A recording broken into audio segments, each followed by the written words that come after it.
Isang nakakagulat na balita ang sumiklab mula sa international na entablado. Si Liza Transmags, asawa ni Pangulo Kuting at ang First Lady ng bansang Pilipinas ay nahatulan ng parusang bitay sa isang korte sa Los Angeles, USA. Ang desisyong ito ay nagdulot ng matinding reaksyon mula sa mga Pilipino at maging ang mga international na leader.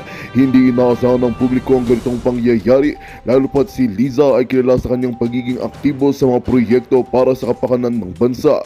Dahil sa mga matinding balitang ito, agad na sumugod sa Los Angeles ang Pangulo na si Kuting upang makipag-alyansa sa mga opisyal ng Estados Unidos at magpaliwanag ukol sa insidente. Ayon sa mga ulat, ang Pangulo ay nakipagkita sa mga diplomats at legal expert upang siguraduhin makatarungan ang pagdinig kay Liza. Ibinayag din ng Malacanang na patuloy nilang ipaglalaban ang karapatan ng kanilang may bahay at gagamitin ang lahat ng posibleng hakbang upang mapawalang bisa ang hatol. Samantala, nagdulot na matinding alingaw-ngaw ang pagkakahatol kay Liza Transmags na nagpasiklab ng mga kontrobersya at tensyon sa pagitan ng Pilipinas at Amerika.